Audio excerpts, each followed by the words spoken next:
In the year 1307, on a Friday the 13th, one of the most powerful organizations in medieval Europe vanished almost overnight. Their vast wealth, accumulated over 2 centuries of crusading and banking, simply disappeared. Their secrets died with their leaders who were burned at the stake, and their legendary treasures became the stuff of myth and legend that continues to captivate treasure hunters and historians to this day. What if I told you that hidden somewhere in the world there might still be ancient artifacts worth billions of dollars, sacred relics that could rewrite history, and documents that reveal truths the church tried to bury forever? What if the most famous secret society in history didn't just guard pilgrims, but guarded something far more valuable and dangerous? This is the story of the Knights Templar and their hidden treasures. And by the end of this series, you'll understand why their legacy has inspired everything from Dan Brown novels to modern conspiracy theories, and why people are still searching for their lost fortune today. But before we dive into the mystery of what they hid and where they might have hidden it, we need to understand who these knights really were, and how they became so incredibly powerful that kings feared them and the Pope himself couldn't control them. The year is 1118. Jerusalem has been in Christian hands for less than 20 years following the First Crusade. The Holy Land is a dangerous place for pilgrims making their way to sacred sites. Bandits roam the roads, Muslim forces still control vast territories, and Christian pilgrims are being robbed, murdered, and sold into slavery on a regular basis. This is when 9 French knights, led by a man named Hugh de Payens, approached King Baldwin II of Jerusalem with an extraordinary proposal. They wanted to form a military order dedicated to protecting Christian pilgrims. But this wasn't going to be just another group of soldiers for hire. These knights would take monastic vows of poverty, chastity, and obedience, combining the warrior spirit of a knight with the religious devotion of a monk. King Baldwin was impressed enough to give them something incredible. He granted them the right to establish their headquarters in his own palace, which happened to be built on the most sacred ground in all of Jerusalem, the Temple Mount, the very place where King Solomon's temple once stood, the place where the Ark of the Covenant was said to have been housed, the most holy site in Judaism, and the location where Muslims believe the Prophet Muhammad ascended to heaven. This gift would prove to be far more significant than anyone could have imagined at the time. The knights called themselves the poor fellow soldiers of Christ and of the Temple of Solomon, but everyone else knew them simply as the Knights Templar. And despite their vow of poverty, they were about to become the wealthiest organization in the medieval world. Here's where the story gets interesting. For the first 9 years of their existence, the Templars barely recruited any new members. 9 knights protecting pilgrims across the entire Holy Land seems almost laughably inadequate. So what were they really doing during those crucial early years? Some historians believe they spent those years digging, excavating beneath the Temple Mount, searching for something that had been hidden there for over 1,000 years. And if the legends are true, they found it. But we're getting ahead of ourselves. Let's talk about how these supposedly poor knights became richer than kings. In 1129, the Church officially recognized the Knights Templar at the Council of Troyes. This recognition came with the powerful endorsement of Bernard of Clairvaux, one of the most influential religious figures of his time. Bernard wrote a treatise called In Praise of the New Knighthood that essentially gave the Templars a divine mandate to kill in the name of God. This was revolutionary. For centuries, the Church had struggled with the concept of Christian warriors. How could a true Christian take up arms and shed blood? Bernard solved this theological problem by creating the concept of the warrior monk. A Templar knight wasn't just fighting for earthly glory or wealth. He was fighting a holy war, and his enemies weren't just political opponents, they were enemies of God himself. This endorsement opened the floodgates of wealth and recruitment. Nobles across Europe began donating land, money, and their own sons to the Templar cause. The order grew from 9 knights to thousands. They established commanderies, which were essentially fortified compounds, across Europe and the Middle East. They built castles, recruited armies, and developed what would become the foundation of modern banking. And this is where the Templars became truly dangerous to the established order. You see, individual Templar knights had taken vows of poverty, but the order itself had no such restrictions. As donations poured in and their military reputation grew, the Templars developed an ingenious financial system that made them incredibly wealthy and powerful. Here's how it worked. A nobleman planning to join the Crusades would deposit his wealth with the Templars before departing. The Templars would give him a letter of credit. When he arrived in the Holy Land, he could present this letter to a Templar commandery there and withdraw funds. This kept Crusaders safe from bandits who might rob them of gold and silver, and it gave the Templars control over vast amounts of capital that they could invest and loan out at interest. The Templars essentially invented international banking. They had secure facilities in every major city in Europe and the Middle East. They developed sophisticated accounting systems. They loaned money to kings and collected interest. They issued the medieval equivalent of travelers' checks. They even developed a form of banking that allowed instant transfers of wealth across continents. By the 13th century, the Templars were so wealthy and powerful that they were effectively a state within a state. They had their own armies, their own treasury, their own diplomatic corps. They answered directly to the Pope and were exempt from local laws and taxes. Kings borrowed money from them. The Pope himself used their banking services, but their power went beyond just money. The Templars were also legendary warriors. They developed a fearsome reputation in battle that was built on religious fanaticism, superior training, and innovative tactics. Templar knights were forbidden from retreating unless they were outnumbered more than 3 to 1. They would rather die than show cowardice. This made them incredibly effective shock troops and earned them respect even from their Muslim enemies. Saladin himself, the great Muslim leader who recaptured Jerusalem, reportedly said that he would rather face 100 ordinary knights than 10 Templars. Their military prowess was matched by their political influence. Templars served as advisors to kings, diplomats between rival powers, and guardians of royal treasures. The King of England stored his crown jewels in the London Temple. The King of France used Templars as his personal bankers and financial advisors. But with great power comes great enemies, and by the early 14th century, the Templars had made a very dangerous enemy indeed. Philip IV of France, known as Philip the Fair, was drowning in debt. His expensive wars and lavish lifestyle had bankrupted the royal treasury, and the Templars, who had loaned him enormous sums of money, were demanding repayment. Philip looked at the Templars and saw a solution to all his problems. They were wealthy beyond measure. They were politically powerful, and most importantly, they were vulnerable. The fall of the last Crusader strongholds in the Holy Land had left the Templars without their original purpose. Public opinion was turning against the Crusades. The Templars were beginning to look like an anachronism, a relic of a bygone age. Philip began planning what would become one of the most dramatic and effective seizures of wealth in medieval history. But he knew he couldn't just attack the Templars directly. They were too powerful, too well connected, and they answered directly to the Pope. He needed a different approach. He needed to destroy their reputation first, and to do that, he would accuse them of the worst crimes imaginable. So Philip began gathering intelligence. He planted spies within Templar ranks. He collected rumors and gossip. He spoke to disgruntled former members who had been expelled from the order. And slowly, methodically, he began building a case that would shock medieval Europe to its core. The accusations Philip would level against the Templars weren't just serious, they were absolutely explosive.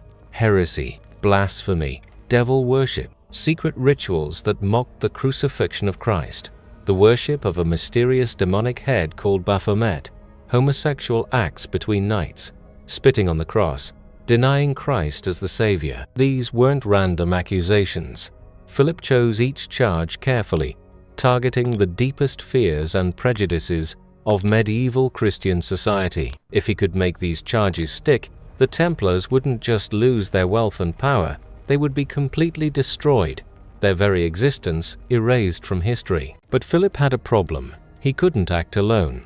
The Templars answered directly to Pope Clement V, and any action against them would need papal approval.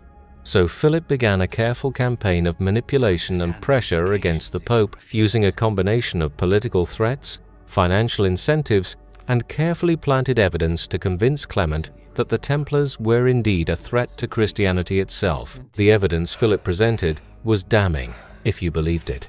Former Templars came forward with stories of secret initiation ceremonies where new knights were forced to deny Christ and spit on the cross. They spoke of mysterious idols that the Templars worshipped in secret. They described rituals that seemed more pagan than Christian. Of course, what Philip didn't mention was that many of these witnesses had been tortured, bribed, or threatened into giving their testimony. Medieval justice was brutal, and confession under torture was considered legally valid. The ideology of the time held that if someone was truly innocent, God would give them the strength to endure any amount of pain without confessing to crimes they didn't commit. By late 1307, Philip felt ready to make his move, but he knew he would have to act quickly and decisively. The Templars had extensive intelligence networks of their own. If they got wind of what was coming, they could flee with their treasure, destroy incriminating documents, or even fight back with their formidable military resources. So Philip planned what would become one of the most coordinated law enforcement operations in medieval history. On September 14th, 1307 sealed orders were sent to every royal official throughout France. The orders were not to be opened until dawn on Friday, October 13th. When that morning came, simultaneous raids would be carried out against every Templar property in the kingdom. The night of October 12th, 1307, Jacques de Molay, the Grand Master of the Knights Templar, attended a royal funeral in Paris. He served as a pallbearer alongside other nobles and dignitaries, including members of the royal family.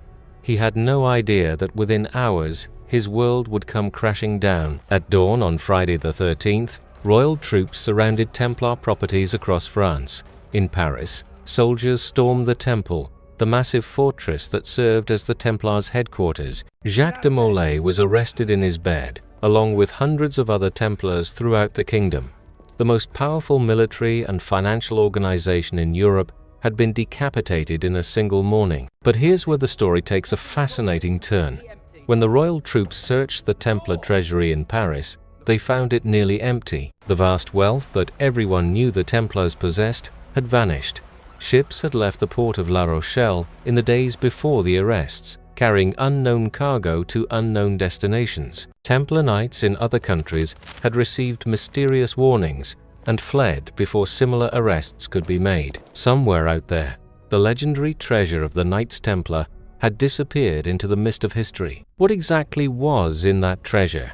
The theories are as numerous as they are fascinating. Some believe the Templars discovered the Holy Grail during their excavations beneath the Temple Mount, the cup that Christ used at the Last Supper and that caught his blood during the crucifixion. Others think they found the Ark of the Covenant, the sacred chest that contained the stone tablets of the 10 Commandments given to Moses by God himself. There are theories that the Templars possessed the Shroud of Turin, the burial cloth that bears the mysterious image of a crucified man. Some believe they discovered ancient documents that could challenge the very foundations of Christianity, perhaps Gospels that told a different story about Christ's life and teachings. Others think they found Solomon's treasure itself, vast amounts of gold and precious artifacts from the ancient temple. The most tantalizing theory of all suggests that the Templars didn't just find 1 or 2 artifacts, but an entire library of ancient knowledge, documents and relics that revealed the true history of early Christianity.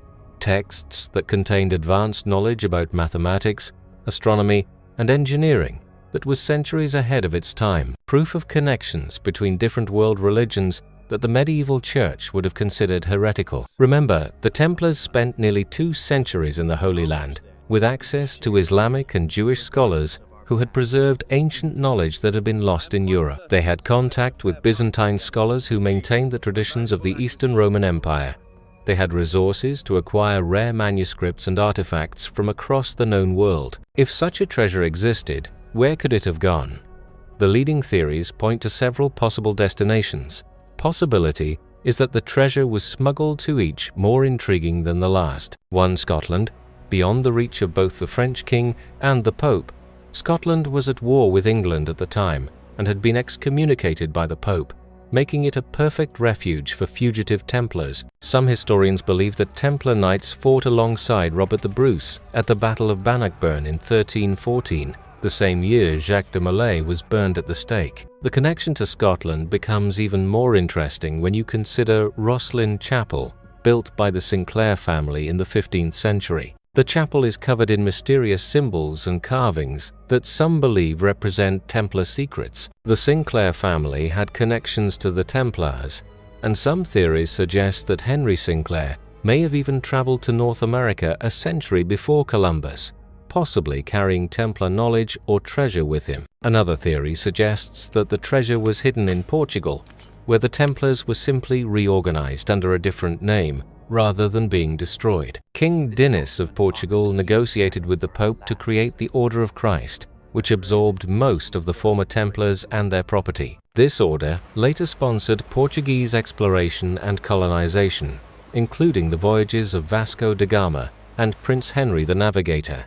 Could Templar treasure have funded the age of exploration? A third possibility is that the treasure was scattered across multiple locations, hidden in secret vaults beneath churches, castles, and other Templar properties throughout Europe. Medieval construction techniques would have made it relatively easy to create hidden chambers and passages that could remain undiscovered for centuries. But perhaps the most intriguing theory of all is that the treasure never really disappeared. It simply transformed. Instead of gold and artifacts, the real Templar treasure was knowledge, networks, and influence that survived the destruction of the order itself. Some historians argue that former Templars went underground, joining other organizations or creating new ones, carrying their secrets with them into the shadows of history. This brings us to one of the most persistent legends surrounding the Templars, their alleged connection to Freemasonry. While there's no direct historical evidence linking the medieval Templars to modern Masonic organizations, the parallels are striking. Both are secretive brotherhoods with complex initiation rituals. Both use architectural symbolism. Both claim to preserve ancient wisdom and moral teachings. Could surviving Templars have helped establish the early Masonic lodges? Could their knowledge and traditions have been passed down through centuries of secret societies? It's a tantalizing possibility that has fueled countless books, movies, and conspiracy theories. The truth is, we may never know exactly what happened to the Templar treasure, or even if it existed in the form that legends suggest. But the search continues, driven by the irresistible combination of historical mystery, religious intrigue, and the possibility of unimaginable wealth. Modern treasure hunters use everything from ground-penetrating radar to satellite imagery, searching for hidden Templar sites. Archaeologists continue to excavate medieval Templar properties, hoping to find evidence of secret chambers or buried artifacts. Historians pore over newly discovered documents, looking for clues that might solve the mystery once and for all. And the legend grows stronger with each passing year, fed by popular culture and the human fascination with lost secrets. But what if the real treasure wasn't gold or artifacts at all? What if the Templars' greatest secret was something far more dangerous to the medieval world order? Something that could topple kingdoms and reshape the very foundations of European society? To understand this possibility, we need to look at what the Templars actually did during their 2 centuries of power. Yes, they were warriors and bankers, but they were also something else entirely. They were information brokers. They controlled communication networks that spanned from Scotland to Jerusalem. They had agents in every major court in Europe. They maintained correspondence with Muslim leaders, Jewish scholars, and Byzantine officials. They were, in essence, the medieval equivalent of an international intelligence agency. Think about it. The Templars had access to knowledge that no other European organization possessed. They could read Arabic and Hebrew texts that contained scientific and philosophical works lost to the West. They had direct contact with Islamic scholars who had preserved the works of ancient Greek philosophers like Aristotle and Plato. They encountered mathematical concepts from India, astronomical observations from Persia, and engineering techniques from the Byzantine Empire. This knowledge would have been revolutionary in medieval Europe, where the Church controlled most learning and scientific advancement was often viewed with suspicion. Imagine if the Templars possessed texts that challenged the geocentric view of the universe, or mathematical treatises that could advance navigation and engineering, or medical knowledge that could save thousands of lives. But here's where it gets even more interesting. The Templars weren't just collectors of knowledge, they were innovators. Their banking system wasn't just an adaptation of existing practices, it was a completely new approach to finance that wouldn't be matched for centuries. Their military tactics incorporated lessons learned from fighting both Christian and Muslim armies. Their architectural designs combined elements from different cultures and traditions. What if the Templars had developed a systematic approach to gathering, preserving, and applying knowledge from different cultures? What if they had created the medieval world's first think tank, a secret organization dedicated to advancing human understanding regardless of religious or political boundaries? This would explain why they became so powerful so quickly.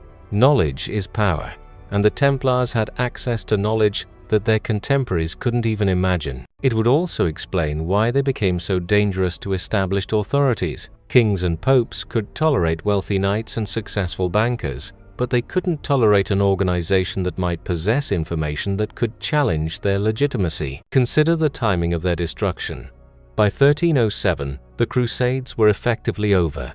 The last Christian strongholds in the Holy Land had fallen. The original justification for the Templars' existence was gone, but instead of quietly disbanding or transforming into a purely religious order, the Templars seemed to be consolidating their power and influence in Europe. They were building new commanderies, expanding their banking operations, and strengthening their ties with secular rulers. They were acting like an organization that had found a new purpose, something that could sustain them even without their original crusading mission. Philip IV and Pope Clement V may have destroyed the Templars not just for their wealth, but because they represented a new kind of power that threatened the traditional medieval order. The Templars were international.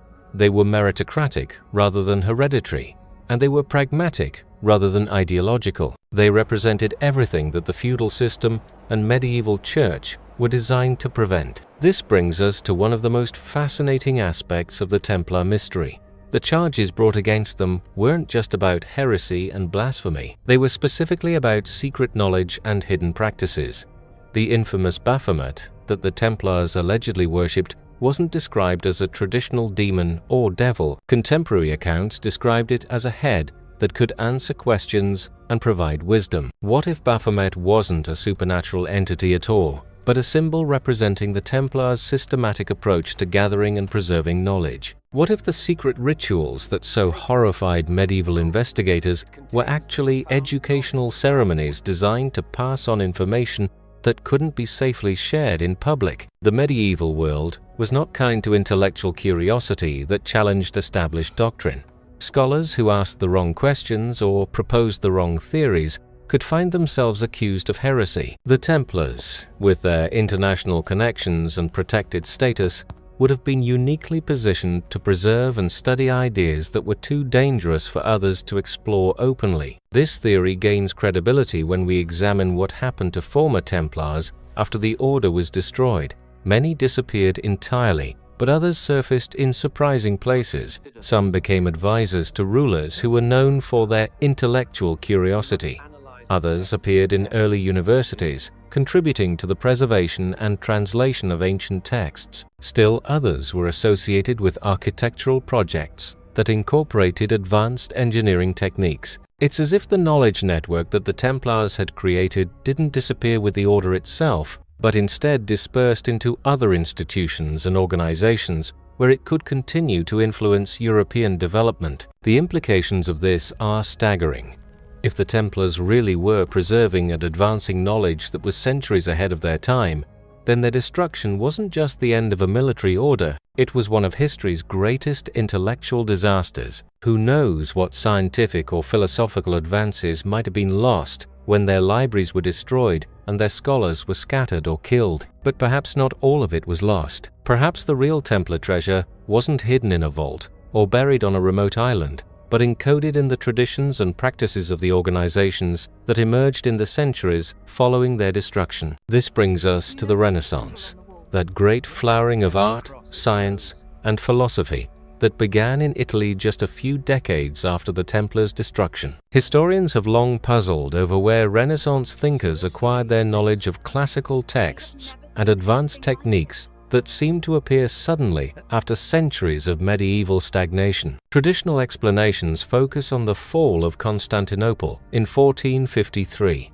which sent Byzantine scholars fleeing westward with their manuscripts and knowledge. But what if the groundwork for the Renaissance had been laid much earlier by networks of former Templars and their associates who had been quietly preserving and transmitting forbidden knowledge for over a century. Consider Leonardo da Vinci, whose notebooks contain engineering designs that wouldn't be practical for centuries. Where did he acquire knowledge of advanced hydraulics, military engineering, and anatomical studies that far exceeded anything available in medieval European universities? Da Vinci was associated with various secretive groups and organizations throughout his life, and his approach to learning was remarkably similar to what we might expect from someone trained in the Templar tradition of cross-cultural knowledge gathering. The same pattern appears throughout the Renaissance. Sudden advances in navigation that enabled the age of exploration, revolutionary changes in banking and finance that funded artistic and architectural projects, new approaches to urban planning and military fortification that incorporated lessons learned from different cultures. Could these developments represent the gradual release of knowledge that had been preserved in secret for generations? Were former Templars and their intellectual descendants slowly sharing their accumulated wisdom as political and religious conditions became more favorable? The evidence is circumstantial but intriguing. Many Renaissance innovations seem to combine techniques from different cultural traditions in ways that suggest systematic study and comparison rather than independent discovery. The speed at which new ideas spread across Europe suggests existing networks of communication and collaboration that went beyond what we know about official academic institutions. If this theory is correct, then the Templars' greatest treasure wasn't material wealth at all, but something far more valuable and lasting. They may have been the guardians of humanity's intellectual heritage,